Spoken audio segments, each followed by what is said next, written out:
Mis 3 hijos ingratos decidieron deshacerse de mí de una vez por todas. Nos dejaron, a mi esposo Antonio y a mí, en una carretera desierta, abandonándonos a nuestra suerte para morir bajo el sol abrasador.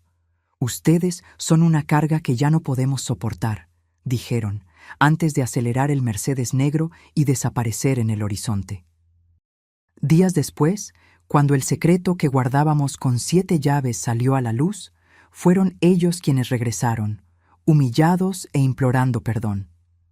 Pero antes de continuar, asegúrate de estar suscrito al canal y escribe en los comentarios, ¿desde dónde estás viendo este video? Nos encanta saber hasta dónde llegan nuestras historias. Todo comenzó un jueves por la mañana. Estaba en la cocina preparando café para todos, como lo había hecho durante más de 40 años. A los 72, mis manos ya no tenían la misma firmeza, pero aún podía freír huevos y hacer un café que José decía que era el mejor del mundo.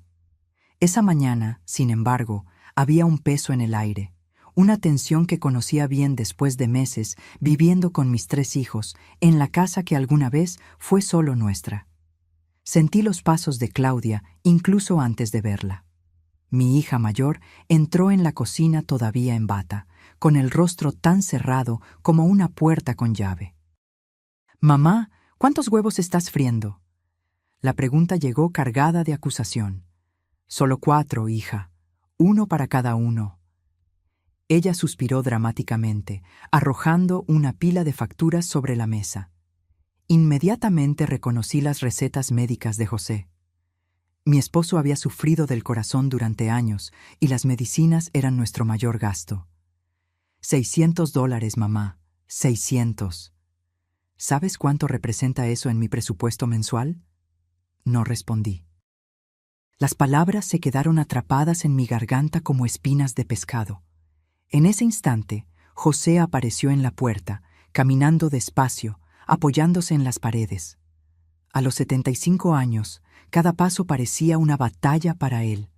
Su rostro, antes lleno de vida, estaba marcado por una tristeza que me partía el corazón. «Buenos días, hija», dijo, intentando sonreír. Claudia ni siquiera respondió.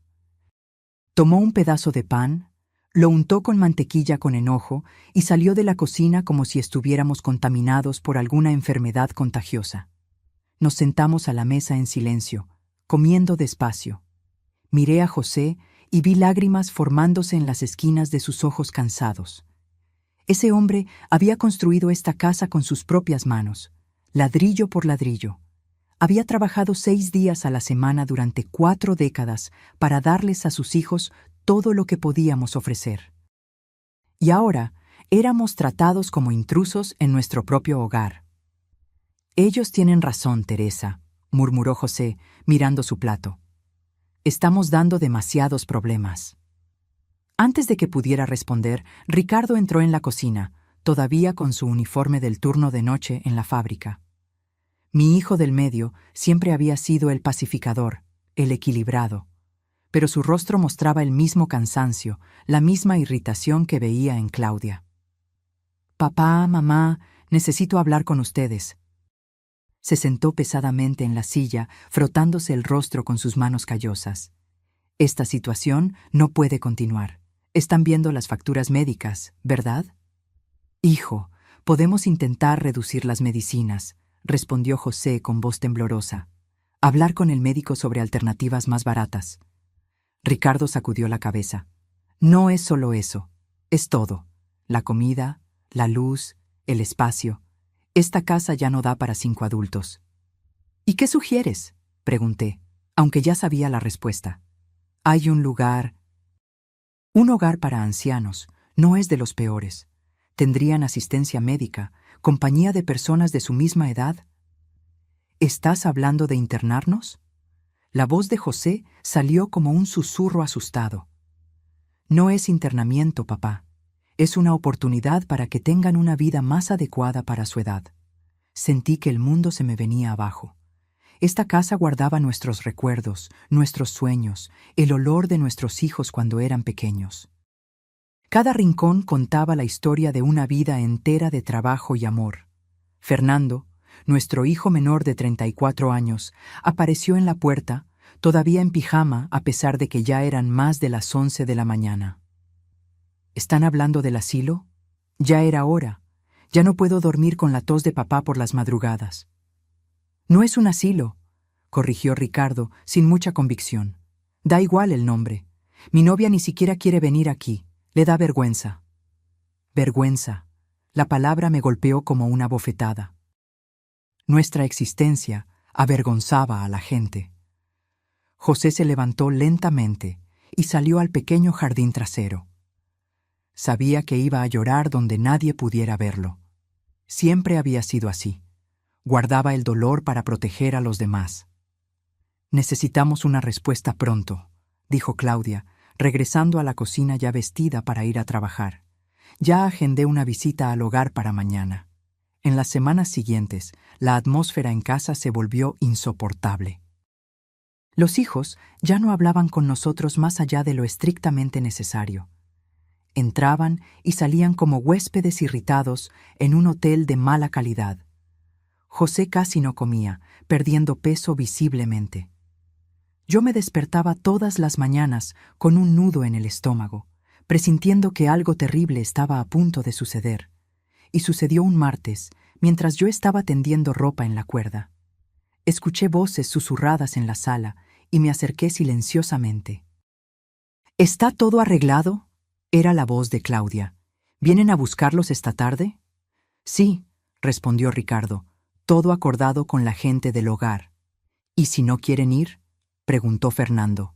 Irán, afirmó Ricardo con una frialdad que me heló la sangre, porque no tienen otra opción. ¿Les explicaron que es temporal? Preguntó Claudia. Claro que no es temporal. Fernando se rió en voz baja. ¿Conoces a algún anciano que haya regresado del asilo? Mi mundo se derrumbó en ese instante. Me apoyé en la pared para no caer. Planeaban deshacerse de nosotros para siempre, como muebles viejos que ya no combinaban con la decoración. Corrí al jardín, donde José regaba sus plantas con movimientos mecánicos. José, susurré agarrando su brazo. Vienen a buscarnos hoy. Ellos no van a visitarnos más después. José dejó caer la manguera al suelo. El agua continuó fluyendo, empapando sus pies. ¿Sin siquiera avisarnos?, murmuró, la voz saliendo como un gemido. Ya no nos quieren, José, nunca más. Nos abrazamos allí mismo, llorando como niños perdidos. Una vida entera de sacrificios, y así era como terminaba. 2 horas después, llegó la gente del hogar de ancianos. 2 mujeres con uniformes blancos, sonrisas profesionales, palabras dulces y vacías. Nuestros hijos fingieron tristeza para las empleadas, prometieron visitas semanales, llamadas diarias. Entramos en la camioneta sin mirar atrás.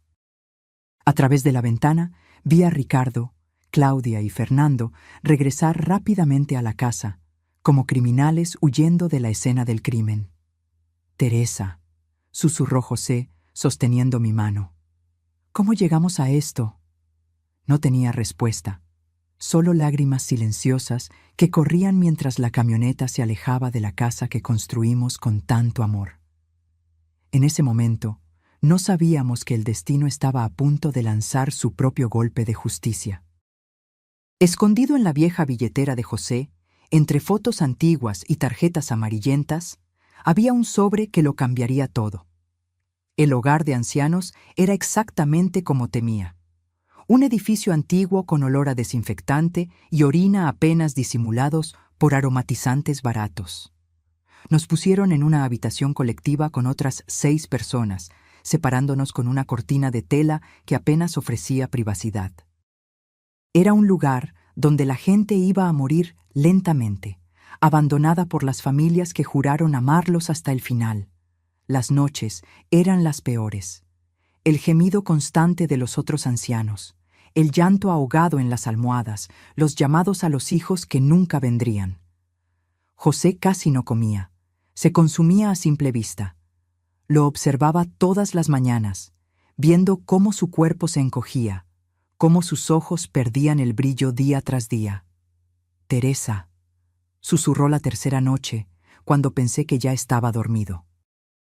No voy a aguantar estar aquí. Sostuve su mano debajo de la sábana áspera.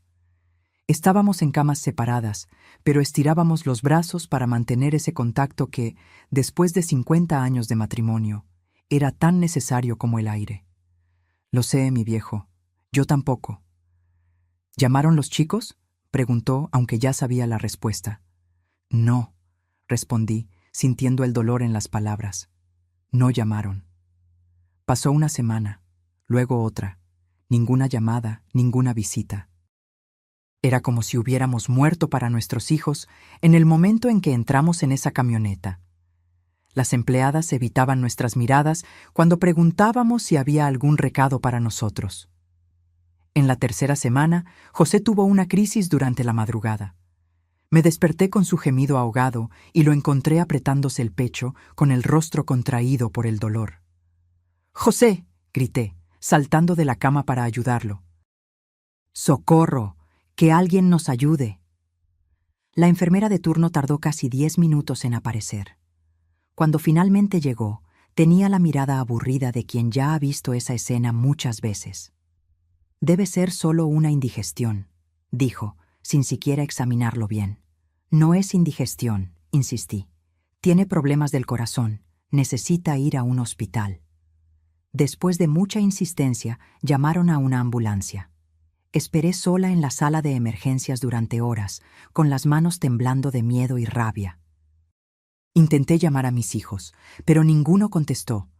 Dejé mensajes desesperados, implorando que vinieran. Nadie vino. El médico apareció alrededor de las 5 de la mañana, con el rostro serio. Doña Teresa, su esposo, tuvo un infarto. Logramos estabilizarlo, pero su estado es delicado. ¿Va a sobrevivir? Apenas podía formular la pregunta. Por ahora sí, pero necesitará cuidados intensivos en los próximos días. Pasé la noche entera sentada al lado de la cama de José en la UCI, observando los monitores, contando cada latido de su corazón como si fuera un tesoro precioso. De vez en cuando abría los ojos y trataba de sonreírme, pero pronto volvía a dormir bajo el efecto de los medicamentos. A la mañana siguiente, aún sin noticias de los hijos, fui al baño del hospital a lavarme la cara. Estaba exhausta, despeinada, con los ojos hinchados de tanto llorar. Mientras me secaba el rostro, noté mi reflejo en el espejo y no reconocí a la mujer que me devolvía la mirada. Parecía una extraña, alguien que había envejecido décadas en solo unas semanas. Volviendo a la habitación, encontré a una joven enfermera revisando los signos vitales de José. «¿Usted es la esposa?», preguntó, con una amabilidad que me tomó por sorpresa. «Sí, estamos casados desde hace 50 años». Ella sonrió, ajustando la almohada de José con cuidado. «Eso es hermoso. Raramente vemos parejas que hayan estado juntas tanto tiempo». Algo en la forma en que hablaba, en cómo cuidaba a José, me conmovió profundamente. Era el primer gesto de humanidad genuina que recibíamos en semanas. «¿Cómo se llama?», pregunté. «Clara», respondió. «Clara Oliveira». En los días siguientes, Clara se convirtió en nuestro ángel guardián en el hospital. Siempre aparecía en la habitación, incluso cuando no estaba asignada a cuidar de José. Traía una palabra amable, ajustaba las sábanas, a veces incluso me traía un café cuando notaba que no me había movido en horas. Un día, mientras José dormía, se sentó a mi lado. «Doña Teresa, disculpe la intromisión, pero ¿sus hijos no vienen a visitarlos?». Sacudí la cabeza, sintiendo que el nudo en mi garganta se apretaba. Ellos nos pusieron en un hogar de ancianos y nunca más aparecieron». Clara se quedó en silencio por unos momentos, sus ojos llenos de lágrimas. «Sabe, mi mamá trabaja como cuidadora de ancianos. Las historias que cuenta son desgarradoras». «Lo entiendo», respondí, aunque en realidad no lo entendía. ¿Cómo podía alguien entender el dolor de ser abandonado por los propios hijos? En realidad, mi esposo, Paulo, y yo hemos estado hablando mucho sobre eso últimamente. No comprendí de inmediato a dónde quería llegar. ¿Sobre qué, exactamente? Sobre cuánto nos gustaría tener abuelos en nuestras vidas. Los míos murieron cuando yo era pequeña, y los padres de Paulo viven en el extranjero. Extrañamos esa sabiduría, esa presencia que solo los mayores pueden ofrecer. Me quedé en silencio, insegura de qué responder. Clara continuó, vacilante. Tenemos una habitación extra en casa. No es gran cosa, pero es acogedora. Y yo trabajo aquí en el hospital. Puedo vigilar la salud de su José. Paulo tiene una pequeña tienda de reparaciones. Trabaja en casa. Nunca estarían solos. Mi corazón comenzó a latir más rápido. ¿Era posible que esta joven, prácticamente una extraña, estuviera ofreciendo lo que nuestros propios hijos nos habían negado? Clara, ¿estás invitándonos a vivir con ustedes? Ella se sonrojó, de repente avergonzada. Disculpe si parezco entrometida. Es que, bueno, Paulo y yo lo hemos hablado mucho. Creemos que podríamos ayudarnos mutuamente. Ustedes tendrían un hogar y nosotros tendríamos la familia que siempre quisimos. Las lágrimas corrieron libremente por mi rostro. No sabía qué decir. Era un milagro en medio de la desesperación, un faro en la oscuridad en la que se había convertido nuestra vida. Esa noche, cuando José se despertó más lúcido, le conté sobre la oferta de Clara. Vi sus ojos llenarse de lágrimas, la primera luz de esperanza iluminando su rostro en semanas. Ellos ni siquiera nos conocen, Teresa, susurró. ¿Por qué harían eso por nosotros? Tal vez existan personas buenas en el mundo, después de todo, respondí, sosteniendo su mano. Personas que ven valor donde nuestros propios hijos solo vieron una carga. Una semana después, cuando José recibió el alta, no regresamos al hogar de ancianos. Clara y Paulo vinieron a recogernos al hospital. Paulo era un joven alto y delgado, con una sonrisa fácil y manos callosas por el trabajo.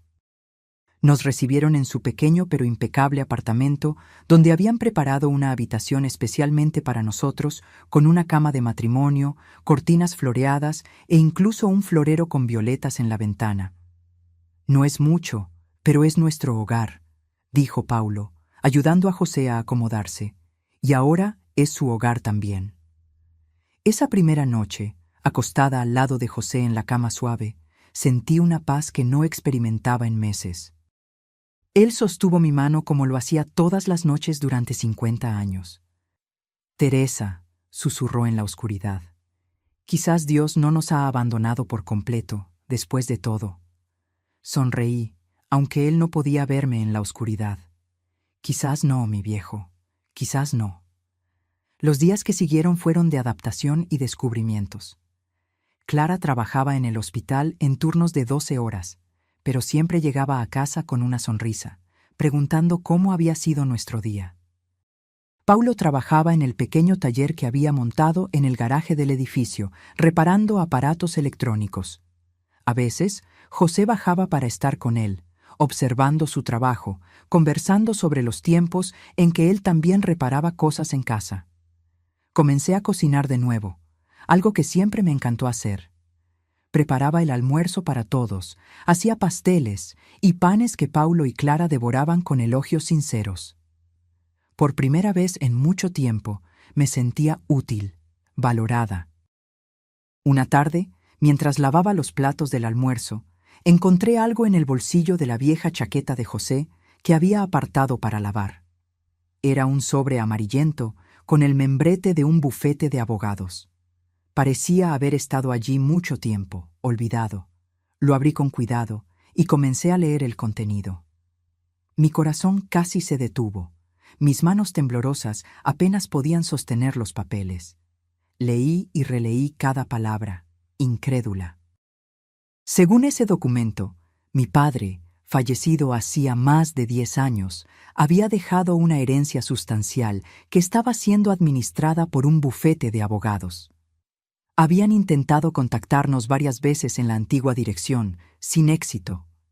La herencia incluía 10 propiedades en el centro de la ciudad, todas alquiladas, y una cantidad en efectivo que, con los intereses acumulados, superaba los $20 millones. 20 millones. Más dinero del que José y yo jamás soñamos tener en toda nuestra vida de trabajo. Me senté en la silla de la cocina, con las piernas temblando. ¿Cómo había llegado ese sobre a la chaqueta de José? ¿Por qué nunca lo habíamos visto antes? Y entonces, como un relámpago, la comprensión me golpeó. Las cartas debieron haber llegado a nuestra antigua casa, cuando ya estábamos viviendo con nuestros hijos. Debieron haber interceptado todo. Esperé a que José regresara del taller con Paulo para mostrarle el documento. Cuando lo leyó, su rostro pasó de la incredulidad a la comprensión y finalmente a la rabia. Ellos lo sabían, Teresa. Nuestros hijos sabían de este dinero y aún así nos trataron como basura. Clara y Paulo estaban en la sala cuando les contamos sobre el descubrimiento. La reacción de ellos no fue de codicia o cálculo, como quizás lo hubiera sido la de muchas personas al descubrir que estaban albergando a dos ancianos de repente millonarios. Fue de indignación genuina por la injusticia que habíamos sufrido. «Necesitan contactar a ese abogado de inmediato», dijo Clara, tomando el teléfono. «Mañana mismo iremos a su oficina». A la mañana siguiente, entramos en la oficina del doctor Méndez, un señor de cabello canoso y lentes de montura dorada. Nos recibió con una expresión de alivio. «Señor José y doña Teresa, por fin. Hemos estado tratando de localizarlos durante años. Incluso contratamos a un investigador privado, pero no pudo encontrarlos después de que dejaron la antigua residencia». «Nuestros hijos», dijo José, con voz temblorosa por la rabia contenida. «Debieron haber interceptado las cartas». El abogado se ajustó los lentes, visiblemente incómodo. «Es posible».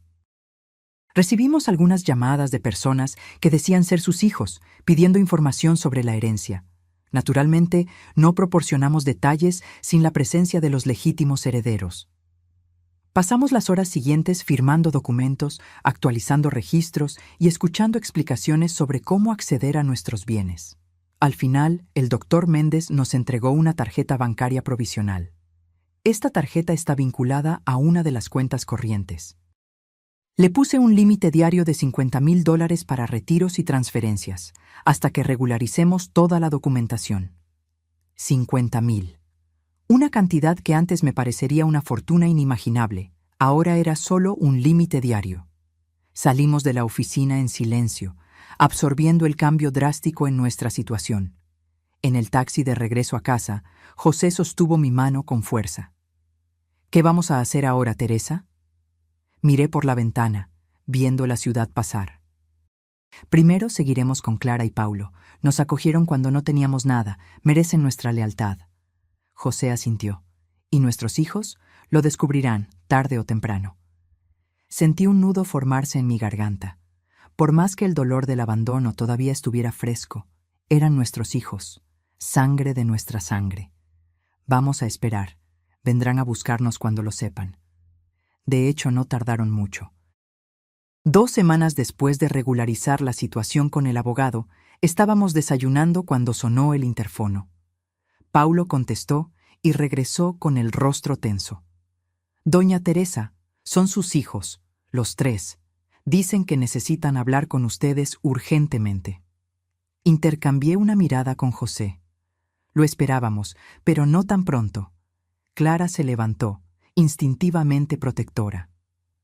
«¿Quieren que los eche?» José negó con la cabeza. «No, escucharemos lo que tienen que decir». Cuando abrí la puerta, apenas reconocí a mis propios hijos, todos vestidos impecablemente, como si fueran a una reunión importante. Claudia usaba joyas caras, Ricardo lucía un reloj que seguramente costaba varios salarios, y Fernando vestía una camisa de marca que jamás podría comprar con lo poco que trabajaba. «Mamá», Claudia se adelantó para abrazarme, pero retrocedí instintivamente. «Estábamos tan preocupados. Los buscamos por todas partes». La mentira salió tan fluida de sus labios que casi la creí, si no fuera por la expresión calculadora en sus ojos que nunca pudo ocultarme. «¿Buscaron dónde?», preguntó José con una calma que ocultaba la tormenta interior. ¿En el hogar de ancianos donde nos abandonaron? Ricardo asumió su tono conciliador de siempre. Papá, hubo un malentendido. Fuimos a visitarlos una semana después, pero nos dijeron que se habían escapado. ¿Y no pensaron en llamar a la policía? ¿A los hospitales? ¿No les preocupó que pudiéramos estar muertos en la orilla de alguna carretera? Los tres se miraron, incómodos. La verdad, continuó José, es que solo están aquí porque se enteraron del dinero. Un silencio pesado cayó sobre la sala. Finalmente, Claudia soltó un suspiro teatral. Está bien, seamos honestos. Sí, supimos de la herencia. Y vinimos porque queremos resolver esta situación como familia. ¿Como familia? Fue mi turno de hablar, la voz temblorosa de emoción contenida. ¿La misma familia que nos tiró como basura? ¿Que interceptó nuestras cartas durante años? ¿Que planeó abandonarnos para siempre en un hogar de horrores? Fernando, siempre el más impaciente, intervino. Miren, nos equivocamos. ¿Está bien? Todo el mundo se equivoca. Pero somos sus hijos. Este dinero es de la familia. Familia. La palabra sonaba como una broma cruel. ¿Saben quién es familia? Clara y Paulo. Dos jóvenes que no nos conocían de nada, pero nos acogieron cuando estábamos solos y desesperados, que nos cuidaron cuando José casi muere de tristeza y abandono. Ellos son familia. Clara y Paulo, que observaban la escena discretamente en un rincón de la sala, parecieron avergonzados por el reconocimiento. Ricardo los estudió con una mirada calculadora. ¿Así que es eso? ¿Cambiaron a sus propios hijos por dos extraños oportunistas que obviamente están detrás de la herencia? Paulo dio un paso adelante, con el rostro rojo de indignación. Nosotros ni siquiera sabíamos de esta herencia hasta hace 2 días, cuando ellos mismos nos contaron. Acogimos a sus padres porque es lo que hace la gente decente. Claudia soltó una risa amarga. ¡Qué conmovedor! Pero seamos realistas. Este dinero le pertenece a nuestra familia, no a extraños que aparecieron de repente. Observé a mis hijos, tratando de encontrar algún rastro del amor que alguna vez creí que sentían por nosotros. No encontré nada más que codicia y cálculo. En contraste, miré a Clara y Paulo, quienes nos habían dado un hogar cuando no teníamos nada que ofrecer a cambio. La decisión ya estaba tomada incluso antes de que me diera cuenta. Tienen razón en un punto, dije finalmente. El dinero le pertenece a la familia, y nosotros elegimos cuál es nuestra familia ahora. Los rostros de mis hijos se contorsionaron en expresiones de shock y rabia. Ricardo fue el primero en recuperar la compostura. Mamá, no puedes estar hablando en serio. Somos sus hijos, su sangre. Sangre, murmuró José. ¿De qué sirve la sangre cuando no hay amor? Fernando, siempre el más explosivo, se adelantó amenazadoramente. ¡No pueden hacer esto! Este dinero es nuestro por derecho. Paulo se puso entre nosotros y Fernando, protegiéndonos instintivamente. Creo que es hora de que se vayan. No sin antes resolver esto, gritó Claudia. Vamos a demandar. Vamos a probar que no están en condiciones mentales de administrar este dinero. Aquello fue la gota que colmó el vaso. La idea de que pudieran intentar declararnos incapacitados solo para poner sus manos en la herencia mostró cuán bajo estaban dispuestos a llegar. Salgan de nuestra casa, dije, con la voz más firme que jamás había tenido. Ahora. Los tres se quedaron inmóviles por un momento, conmocionados por mi determinación.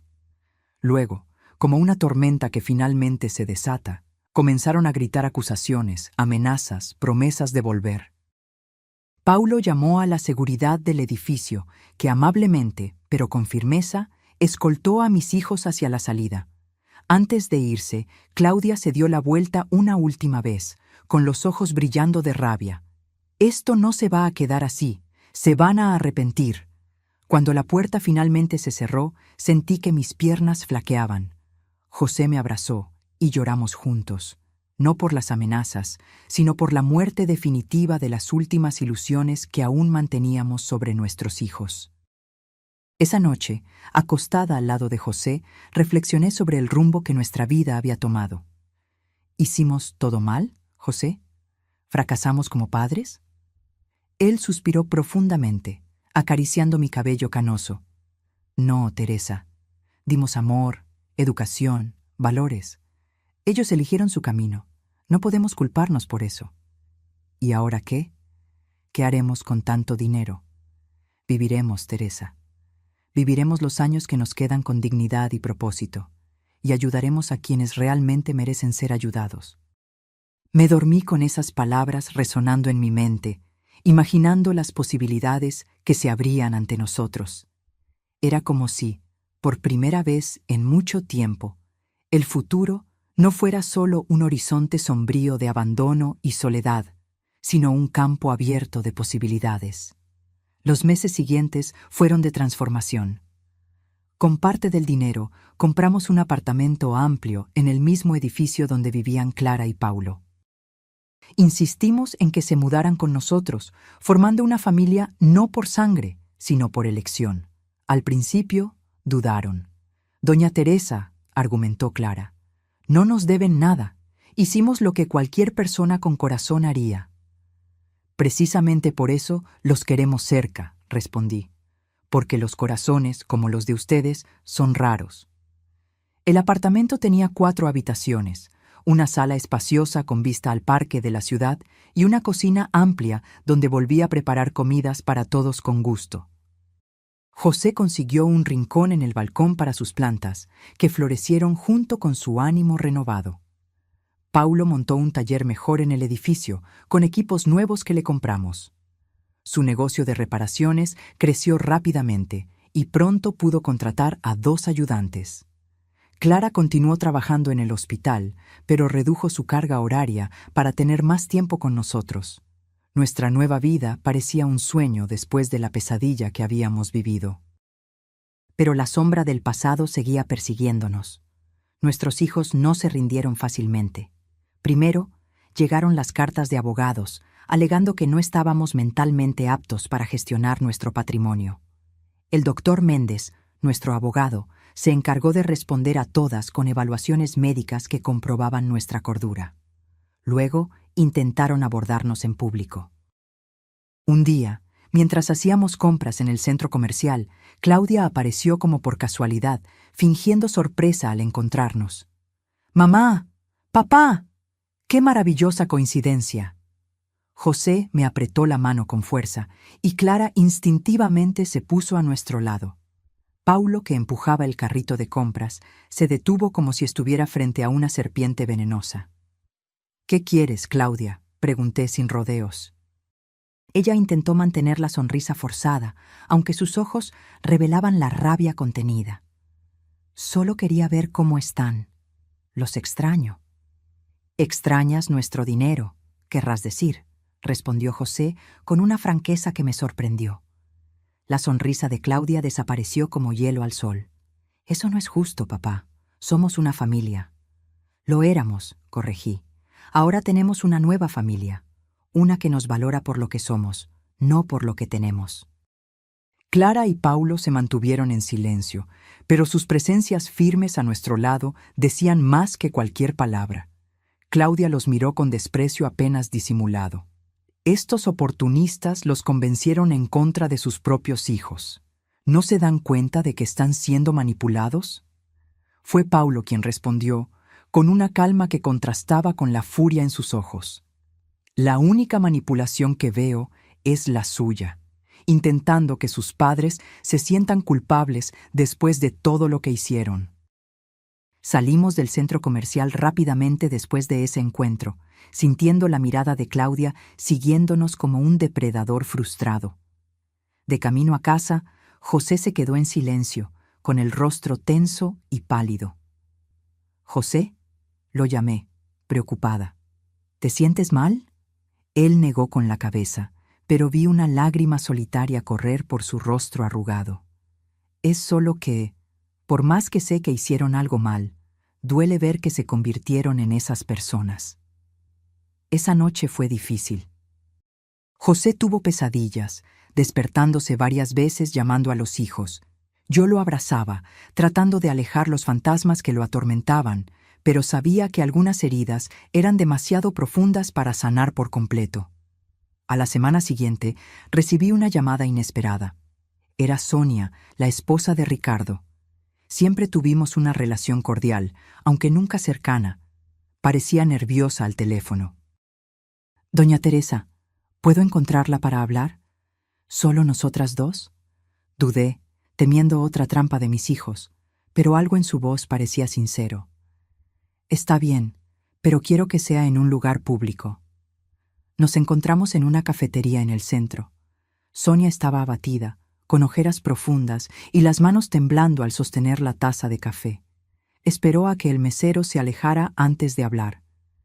Vine sin que Ricardo lo supiera. Si él descubre que estoy aquí... «¿Qué está pasando, Sonia?» Ella respiró hondo, como si estuviera tomando coraje. «Las cosas están complicadas desde que ustedes se fueron. Al principio pensé que realmente habían aceptado ir al hogar de ancianos. Ricardo decía que era lo mejor para todos, que estarían mejor cuidados allí». Me quedé en silencio, esperando que continuara. Cuando descubrí que se habían escapado, me asusté. Quise llamar a la policía, a los hospitales, pero Ricardo... Él dijo que ustedes estaban bien, que habían decidido vivir por su cuenta. ¿Y tú le creíste? Ella sacudió la cabeza, avergonzada. No por completo, pero él es mi esposo, y nunca imaginé... ¿Nunca imaginaste que nos habían abandonado para morir? Sonia se cubrió el rostro con las manos, llorando silenciosamente. Perdóneme, doña Teresa. Debería haber hecho más.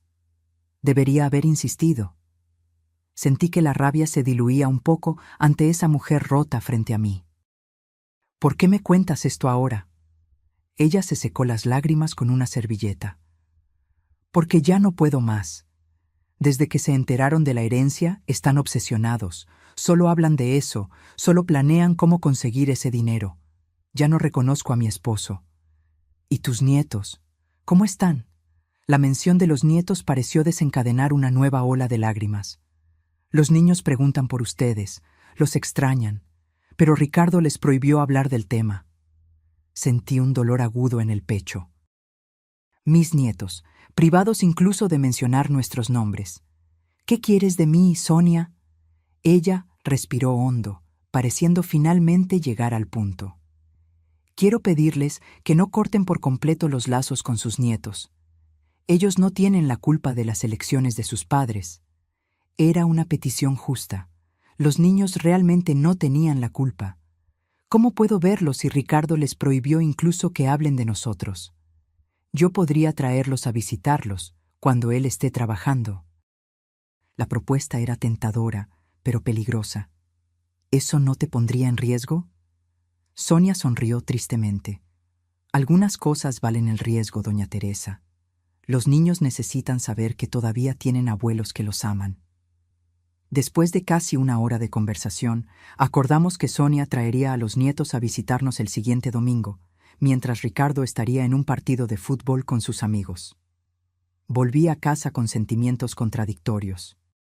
La alegría por la posibilidad de reencontrarme con los nietos se mezclaba con el miedo a más dolor, más conflictos. Cuando se lo conté a José, vi sus ojos iluminarse por primera vez en días. «Los nietecitos, Teresa. Vamos a ver a nuestros nietecitos». Clara y Paulo nos apoyaron, pero con cautela. «Tenemos que asegurarnos de que no sea una trampa», dijo Paulo. «¿Qué tal si me quedo cerca durante la visita? Solo para garantizar». El domingo acordado, arreglé el apartamento como si fuera a recibir a autoridades importantes. Hice galletas, pastel de chocolate, compré refrescos, preparé dulces. José caminaba de un lado a otro, nervioso como un adolescente antes de su primera cita.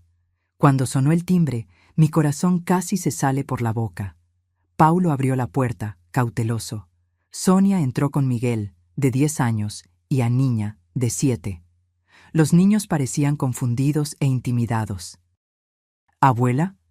Miguel llamó vacilante, buscándome con los ojos. No pude contener las lágrimas. Abrí los brazos y los dos corrieron hacia mí, hundiendo sus rostros en mi pecho como lo hacían cuando eran más pequeños. José se unió al abrazo, riendo y llorando al mismo tiempo. «Abuelo, ¿por qué desaparecieron?», preguntó a Niña con esa sinceridad cruel de los niños. «Papá dijo que ya no querían vernos». José tragó saliva, luchando para que la rabia no se le notara. «Eso no es verdad, mi princesa. Nunca dejamos de amarlos, nunca». Miguel, siempre más observador, miraba alrededor con curiosidad. «Esta casa es muy genial. ¿Es de ustedes?». «Sí», respondí, agradecida por el cambio de tema. «¿Quieren verla?». Las horas siguientes fueron de pura alegría. Les mostramos el apartamento, les contamos historias, jugamos juegos de mesa que habíamos comprado especialmente para la ocasión. Los niños devoraron los dulces y pidieron más. Clara y Paulo se integraron naturalmente, como si ya fueran parte de la familia desde hace años. Cuando llegó la hora de partir, ninguno de nosotros quería que terminara. Miguel me abrazó con fuerza, susurrándome al oído. «Abuela, ¿puedo venir más veces? Prometo no decírselo a papá». Mi corazón se encogió. «Claro que sí, mi amor. Esta casa siempre estará abierta para ustedes». Sonia prometió traerlos de nuevo cuando fuera seguro. Después de que se fueron, José y yo nos abrazamos en silencio, procesando la montaña rusa emocional que había sido esa tarde. «Son nuestros», susurró él. «Nadie puede quitarnos esto». Esa visita fue como agua en el desierto para nuestras almas resecas por el dolor del abandono. Nos dio fuerzas para continuar, para mirar más allá del sufrimiento y ver posibilidades de felicidad. A la semana siguiente, comenzamos a concretar un plan que se había estado formando en nuestras mentes desde hacía algún tiempo. Usando parte de la herencia, compramos una casa grande en las afueras de la ciudad, con un terreno amplio y aireado. Hablamos con Clara sobre la idea de transformar el lugar en un hogar para ancianos abandonados, no un depósito de personas como aquel del que escapamos, sino un verdadero hogar. Sería un lugar donde las personas mayores pudieran vivir con dignidad, expliqué, con asistencia médica de calidad, actividades, atención. Clara se entusiasmó con la idea. «Puedo coordinar la parte de salud. Conozco enfermeros y cuidadores que serían perfectos para este proyecto». Paulo sugirió que la casa tuviera un taller para los ancianos que quisieran mantenerse activos. Muchos todavía tienen habilidades increíbles y solo necesitan un espacio para ejercerlas. Así nació el Hogar Nueva Vida, nuestro proyecto de retribución. No por venganza contra nuestros hijos, sino como una forma de transformar nuestro dolor en algo positivo, para que otras personas como nosotros no tuvieran que pasar por el mismo infierno. El Hogar Nueva Vida se convirtió rápidamente en el centro de nuestras vidas. Contratamos un equipo de profesionales liderados por Clara: enfermeros, cuidadores, fisioterapeutas, nutricionistas. Paulo supervisaba el mantenimiento y los talleres de trabajos manuales. José se dedicaba al jardín, enseñando a otros ancianos a cultivar flores y hortalizas. Y yo coordinaba la cocina, asegurando que todas las comidas fueran sabrosas y nutritivas, como las que preparaba para mi familia. Nuestra primera residente fue doña Conceição, una señora de 80 años que rescatamos del mismo hogar de horrores del que habíamos escapado. Cuando la encontramos, estaba delgada, apática, casi rendida. Sus hijos la visitaban una vez al año, en Navidad, por obligación. En el Hogar Nueva Vida, doña Conceição recuperó el brillo en los ojos. Descubrimos que había sido profesora de piano y le conseguimos un instrumento para que pudiera volver a tocar. Luego vino don Alberto, un ex carpintero de 78 años, abandonado en un hospital después de un derrame leve. La familia simplemente no regresó a buscarlo después del alta. En el taller de Paulo, don Alberto redescubrió la alegría de trabajar con la madera, incluso con sus limitaciones físicas. Pronto estaba enseñando a otros ancianos a hacer pequeños objetos, marcos de fotos, cajitas, juguetes. En 6 meses, el hogar tenía 15 residentes, cada uno con su historia de abandono, cada uno encontrando nuevos propósitos. Transformamos el sufrimiento en misión, y eso nos trajo una paz que no imaginábamos posible. Las visitas de los nietos continuaron, siempre a escondidas. A Miguel y a Niña les encantaba ir al hogar, donde jugaban con los abuelos y abuelas postizos, como llamaban cariñosamente a los residentes. Sonia se convirtió en una aliada importante, ayudándonos a mantener contacto con los niños sin que Ricardo lo supiera. Un día, sin embargo, sucedió lo inevitable. Estábamos almorzando con los nietos en el hogar cuando un coche familiar entró estridentemente en el estacionamiento. Ricardo salió dando un portazo, con el rostro contorsionado de furia. «¡Lo sabía! ¡Sabía que me estabas traicionando!», le gritó a Sonia, que palideció al instante. Los niños corrieron detrás de mí, asustados por la explosión de su padre. José se levantó, apoyándose en el bastón que usaba los días en que el dolor en las piernas era más fuerte. «Ricardo, cálmate. Los niños solo vinieron a visitar a sus abuelos». «¿Abuelos?», escupió la palabra como si fuera veneno. «Ya no son nada para nosotros. Eligieron el dinero en lugar de la familia». «¿Nosotros elegimos el dinero?». La voz de José temblaba, pero no de miedo, sino de indignación. «Ustedes que nos abandonaron cuando pensaban que no teníamos nada. Ustedes que escondieron nuestras cartas, que mintieron, que nos tiraron en un lugar para morir». Ricardo se adelantó amenazadoramente, pero Paulo y 2 empleados del hogar se interpusieron entre él y nosotros. «Salga de aquí ahora», dijo Paulo con una autoridad tranquila, «o llamaremos a la policía». «¿La policía?».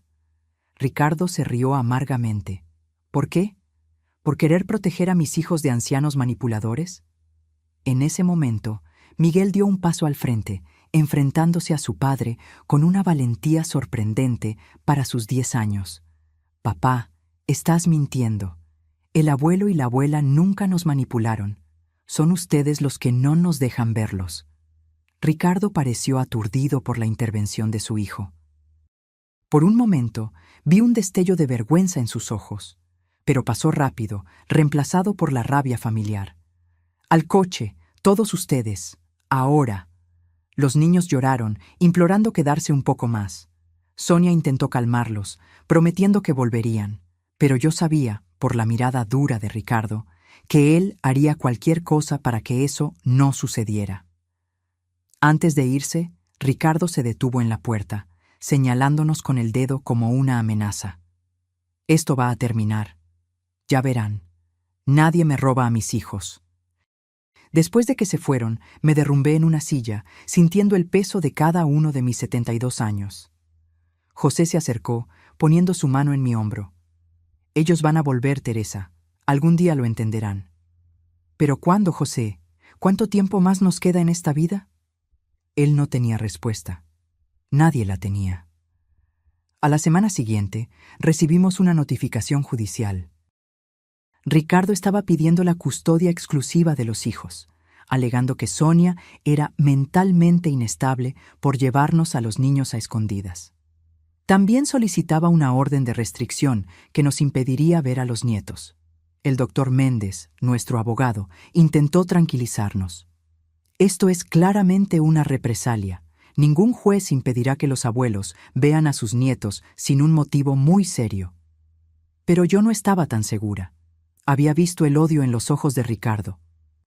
Él haría cualquier cosa para lastimarnos, incluso si eso significaba usar a sus propios hijos como armas. La audiencia fue programada para el mes siguiente. Nos preparamos lo mejor que pudimos, reuniendo testimonios sobre nuestro carácter, sobre la calidad del hogar Nueva Vida, sobre lo bien que los niños eran tratados durante las visitas. Mientras tanto, no tuvimos más noticias de Sonia o de los nietos. Ricardo había cortado todas las comunicaciones, cambiando incluso los números de teléfono.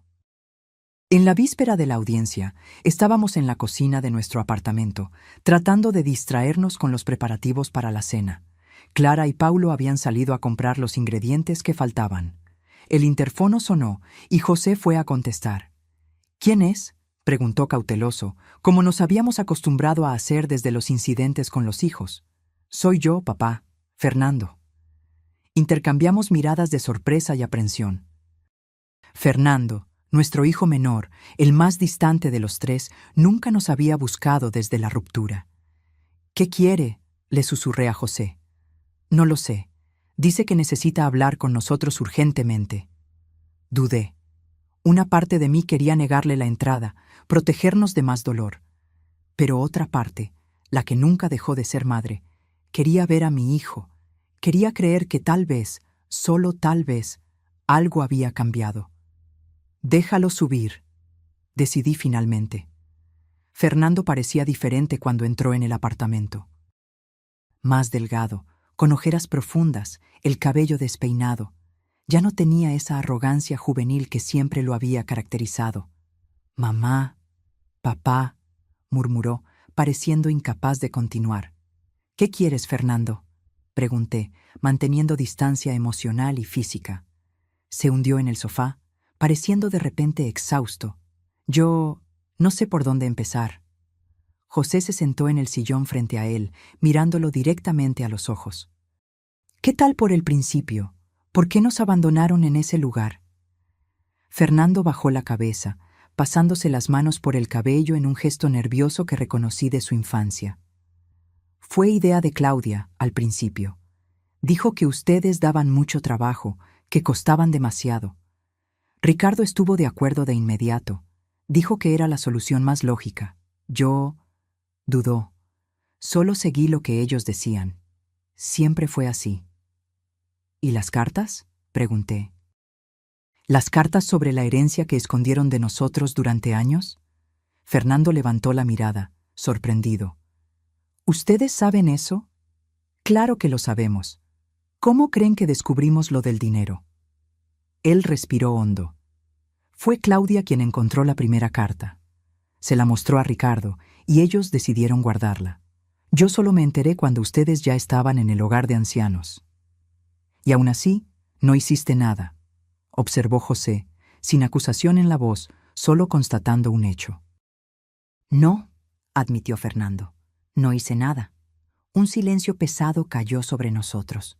El aire parecía denso, con décadas de resentimientos, traiciones, omisiones. ¿Por qué estás aquí ahora?, pregunté finalmente. Fernando sacó un sobre arrugado del bolsillo de su chaqueta. Ricardo está planeando algo. Algo para tratar de quitarles el dinero de todos modos. Lo oí hablando con un abogado sobre... Dudó de nuevo. Sobre probar que ustedes son mentalmente incapaces. Sentí un escalofrío helado recorrer mi espalda. ¿Cómo pretende probar eso? Estamos perfectamente cuerdos. Tiene un médico dispuesto a firmar informes falsos. Los presentará mañana en la audiencia de custodia, como prueba de que son peligrosos para los niños. José palideció. ¿Llegaría a ese punto? ¿Usar a sus propios hijos así?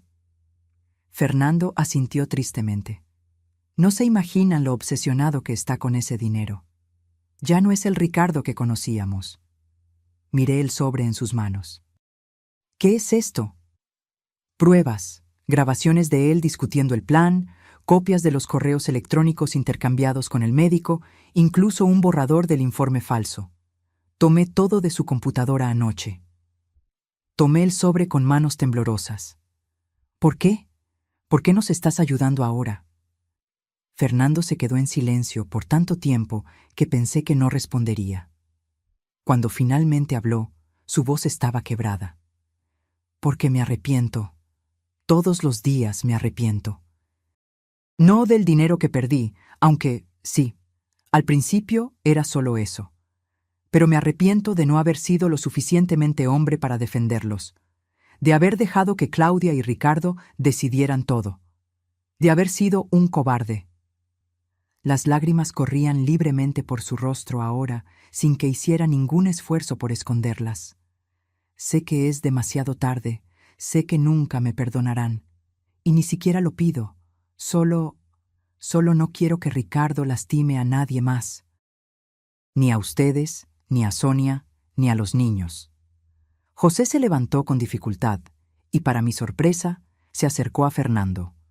Puso su mano en el hombro de su hijo, en un gesto que no veía desde hacía tanto tiempo que parecía pertenecer a otra vida. Nunca es demasiado tarde para hacer lo correcto, hijo. Fernando levantó la mirada, con esperanza e incredulidad luchando en sus ojos hinchados por las lágrimas. En ese momento, escuchamos la llave girando en la puerta. Clara y Paulo habían regresado de las compras. Al ver a Fernando, Paulo instintivamente se puso delante de Clara, en una postura protectora. ¿Qué hace él aquí? José hizo un gesto tranquilizador. «Está todo bien, Paulo. Fernando vino a ayudarnos». Clara miró con desconfianza, con las bolsas de la compra aún en las manos. ¿Ayudarlos cómo? Le expliqué brevemente la situación mientras José llevaba a Fernando a la cocina para que tomara un café. Paulo examinó el contenido del sobre, verificando la autenticidad de los documentos. «Si esto es cierto, el juez se comerá vivo a Ricardo mañana», comentó, hojeando los papeles. «Es cierto», afirmó Fernando desde la cocina. «Yo estaba allí cuando él lo planeó todo». «Puedo testificar». Clara se acercó a mí, preocupada. «¿Estás bien con esto? ¿Con él aquí?» Miré a la cocina, donde José y Fernando conversaban en voz baja. Había tanta historia entre nosotros, tanto dolor, tanto amor desperdiciado. «No lo sé», respondí honestamente, «pero creo que es un comienzo». Esa noche, Fernando durmió en el sofá de la sala. Antes de que nos fuéramos a la cama, me llamó. «Mamá, ¿puedo preguntarte algo?» «Claro». ¿Por qué el hogar Nueva Vida? ¿Por qué usar el dinero para ayudar a otros ancianos en lugar de, no sé, viajar por el mundo, disfrutar? La pregunta me tomó por sorpresa, no por la duda en sí, sino por el hecho de que Fernando estuviera genuinamente interesado. «Porque entendemos el dolor», respondí simplemente. «Porque sabemos lo que es ser abandonado, ser tratado como algo desechable, y porque descubrimos que la mejor forma de curar nuestro propio dolor es ayudando a otros a curar los suyos».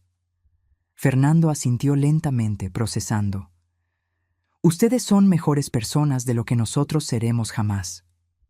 «No, hijo. Solo aprendimos algunas lecciones de la manera más difícil». A la mañana siguiente, entramos en el tribunal preparados para la batalla. El doctor Méndez había trabajado toda la noche, incorporando las nuevas evidencias al proceso. Fernando caminaba con nosotros, nervioso, pero decidido. Ricardo ya estaba allí con su abogado, mostrando esa confianza de quien está seguro de la victoria. Cuando vio a Fernando a nuestro lado, su expresión se transformó en puro shock, seguido rápidamente por rabia. «¡Traidor!», siseó cuando pasamos por él. Fernando mantuvo la cabeza en alto, sin responder a la provocación. La audiencia comenzó con las alegaciones de Ricardo, que pintó un cuadro de abuelos mentalmente inestables, potencialmente peligrosos para los niños. Su abogado presentó el famoso informe médico, hablando con la autoridad de quien tiene pruebas irrefutables. Cuando llegó nuestro turno, el doctor Méndez se levantó con calma. En lugar de refutar directamente las alegaciones, pidió permiso para llamar a un testigo sorpresa. Fernando Méndez, hijo de los demandados y hermano del demandante. El juez, un hombre de mediana edad con ojos cansados pero atentos, autorizó con un gesto. Fernando caminó hasta la silla de los testigos, temblando visiblemente. Hizo el juramento y miró directamente al juez, evitando la mirada asesina de Ricardo.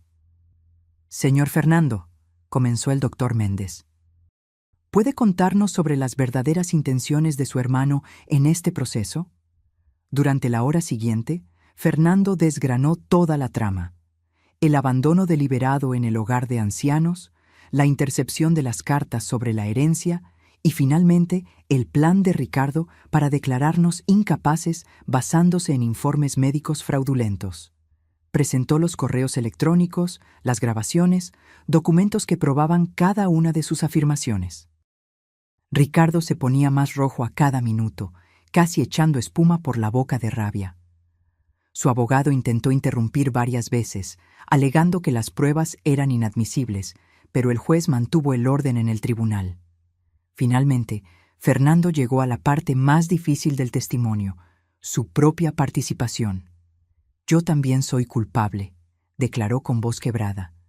«No tuve el coraje de impedirlo, no defendí a mis padres cuando lo necesitaban. Permití que fueran abandonados y maltratados. Y ahora estoy aquí no para redimirme, sé que eso es imposible, sino para impedir que se haga más daño». Cuando terminó, el silencio en la sala era absoluto. El juez se quitó los lentes, frotándose los ojos como si tratara de procesar todo lo que acababa de escuchar. «En 30 años en la magistratura», dijo finalmente, «raramente he visto un caso de tanta crueldad contra personas mayores. Y viniendo de hijos, es simplemente repugnante». Se volvió hacia Ricardo, que parecía haberse encogido físicamente durante el testimonio de su hermano. «Señor Ricardo Méndez, estoy desestimando su petición de custodia exclusiva y orden de restricción. Además, estoy remitiendo este caso al Ministerio Público para investigar posibles crímenes contra personas mayores y fraude procesal. Le sugiero encarecidamente que consiga un buen abogado criminalista». Ricardo se levantó furioso. «No puede hacer eso. Ellos tienen nuestro dinero». «Señor Méndez», la voz del juez tronó, «una palabra más y lo detendré por desacato. Esta audiencia ha terminado». Salimos del tribunal en estado de shock y alivio. En el estacionamiento encontramos a Sonia con Miguel y a Niña, esperando ansiosamente. «¿Y bien?», preguntó ella, sosteniendo a los niños de las manos. «Ganamos», respondí simplemente. Miguel y a Niña corrieron a abrazarnos. Detrás de nosotros, Fernando observaba la escena con una expresión de dolor y arrepentimiento. «Tío Fernando», gritó Miguel, notando su presencia, «¿viniste a ver a la abuela y al abuelo también?». Fernando se acercó vacilante, mirándome como si pidiera permiso. Asentí levemente. «Sí, Miguel, vine para quedarme». En los meses que siguieron, nuestra familia pasó por una reconstrucción lenta y delicada. Fernando comenzó a trabajar en el hogar Nueva Vida, inicialmente solo ayudando a Paulo en las tareas de mantenimiento. Se mantenía distante de los otros residentes, como si no se sintiera digno de socializar. Poco a poco, sin embargo, fue abriéndose. Su primer avance significativo sucedió con don Alberto, el ex carpintero. Un día, los encontré a los dos en el taller, encorvados sobre una pieza de madera. Don Alberto explicaba pacientemente cómo hacer un tallado específico, y Fernando lo observaba con una concentración que no veía desde que él era un niño, aprendiendo a andar en bicicleta. «La mano todavía me tiembla un poco», decía don Alberto, «pero a la madera no le importa. Ella espera». Fernando asintió, absorbiendo no solo la técnica, sino la filosofía detrás de ella. Observé discretamente desde la puerta, sintiendo un nudo en la garganta. Mi hijo menor, que siempre había sido el más inquieto, el más impaciente, aprendiendo sobre paciencia con un anciano que había sido abandonado, al igual que nosotros. «¿Mamá?». Fernando me vio e inmediatamente pareció avergonzado, como si lo hubieran atrapado haciendo algo mal. Estoy tratando de aprender». «Continúa», lo animé. «Don Alberto es el mejor maestro que podrías tener». El anciano sonrió, mostrando los pocos dientes que le quedaban. «Su hijo tiene talento, doña Teresa. Buenas manos para la madera». Los dejé trabajando y me fui a la cocina del hogar, donde supervisaba el almuerzo de los residentes. José estaba en el jardín, como siempre, ahora acompañado por 3 o 4 ancianos que se habían convertido en sus aprendices en el arte del cultivo. Clara llegó corriendo, entusiasmada con una noticia. «Doña Teresa, la Secretaría de Asistencia Social aprobó nuestra solicitud. El Hogar Nueva Vida ahora es oficialmente reconocido como institución de utilidad pública». La abracé, feliz por el logro. Significaba más que un reconocimiento. Significaba que podíamos expandirnos, recibir a más ancianos, ofrecer más servicios. «Su sueño está creciendo», comentó Clara, observando a los residentes que conversaban animadamente en la sala de estar. Mira cuánto bien están haciendo. Nuestro sueño, corregí. Sin ti y Paulo, esto nunca habría salido del papel. Por la noche, regresamos a nuestro apartamento. Fernando ahora vivía en un pequeño estudio en el mismo edificio, tratando de reconstruir su vida lejos de la influencia tóxica de sus hermanos.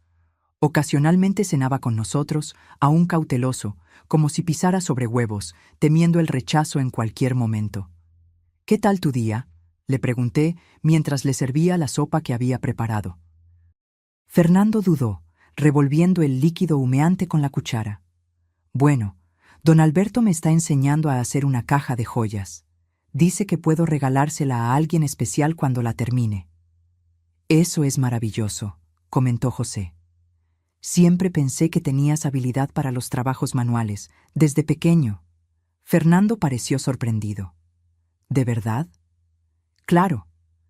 ¿Recuerdas esa casita de pájaros que hiciste en la escuela? Era la mejor de la clase». Una sonrisa tímida apareció en el rostro de mi hijo. Esos pequeños momentos de reconexión, de recuerdos compartidos, eran preciosos, como piedras en un camino que estábamos reconstruyendo, paso a paso. «Hoy tuve noticias de Sonia», comenté, cambiando de tema. «Parece que Ricardo no está cooperando mucho con las visitas de los nietos». La sonrisa de Fernando desapareció. Siempre ha sido terco, y ahora con el proceso criminal está más amargado que nunca. Ricardo enfrentaba acusaciones de fraude procesal e intento de estafa por el informe médico falso. Claudia, aunque no estaba directamente involucrada en esa parte, también respondía por abandono de personas mayores. Los procesos avanzaban lentamente en la justicia. «Los niños preguntaron si pueden venir el domingo», continué. «Sonia dijo que los traerá, aunque a Ricardo no le guste». «Puedo quedarme en mi apartamento ese día si prefieren», ofreció Fernando mirando el plato. «Sé que mi presencia puede complicar las cosas». José puso su mano sobre el brazo de su hijo.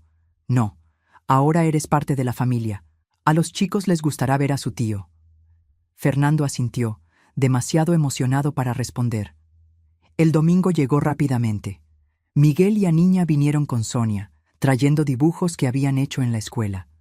Fernando estaba nervioso, esperando el rechazo de los niños. Para su sorpresa, Miguel corrió a abrazarlo.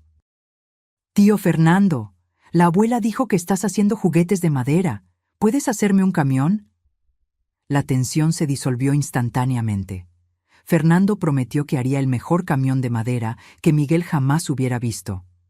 Aniña pidió una casita de muñecas, y pronto todos estaban sentados en la mesa, dibujando proyectos para los juguetes. Observé la escena con el corazón desbordado. No era una reconciliación completa. Algunas heridas eran demasiado profundas para sanar por completo. Pero era un nuevo comienzo, una oportunidad para construir algo diferente. Sonia me llevó a un rincón, lejos de los demás. «Tengo noticias», susurró. «No son buenas». Mi corazón se aceleró. «¿Qué pasó?». «Ricardo está tratando de vender la casa, nuestra casa donde vivimos con los niños». «¿Cómo? ¿Por qué?». «Tiene serios problemas financieros, los procesos, los abogados, y parece que perdió su trabajo por el escándalo. Anda bebiendo mucho, está agresivo». Sentí una punzada de culpa que intenté alejar. Ricardo se había buscado eso con sus elecciones. «¿Tienen a dónde ir? Si necesitan...». Sonia me interrumpió con un gesto. «No estoy pidiendo dinero, doña Teresa. Solo quería que lo supiera. Las cosas se están desmoronando para él. Para todos nosotros, en realidad». Miré a los niños jugando con Fernando y José, inocentes en medio de una guerra de adultos. «¿Qué vas a hacer?». Ella suspiró profundamente. «Estoy pensando en separarme. Ya no es el hombre con el que me casé. Está consumido por el odio, por la obsesión». La abracé instintivamente. «Si necesitas cualquier cosa, aquí estamos». Cuando le conté la conversación a José, más tarde, se quedó pensativo. «Ricardo siempre fue demasiado orgulloso», comentó. «Ese orgullo lo va a destruir si no cambia». «¿Qué podemos hacer?». José miró por la ventana, hacia la ciudad iluminada. Nada, lamentablemente. Cada uno tiene que encontrar su propio camino. Nosotros les ofrecimos nuestro perdón, nuestra puerta abierta. El resto depende de él. 2 semanas después, Fernando apareció en nuestro apartamento más temprano de lo habitual, con el rostro pálido. «¿Qué pasó?», pregunté, reconociendo de inmediato los signos de perturbación. «Es Ricardo», respondió sentándose pesadamente. «Sufrió un accidente. Está en el hospital». José bajó el periódico que estaba leyendo. «¿Qué tipo de accidente?». «Chocó el coche. Estaba borracho». Fernando se pasó las manos por el rostro. «Sonia me acaba de llamar. Dijo que está en la UCI, en situación crítica». Sentí que mi mundo se movía. Por más que Ricardo nos hubiera lastimado, por más rabia que sintiera, todavía era mi hijo. La idea de perderlo era insoportable. «Tenemos que ir al hospital», decidí de inmediato. José asintió, ya levantándose para buscar los abrigos. Fernando parecía sorprendido. «¿De verdad quieren ir? Después de todo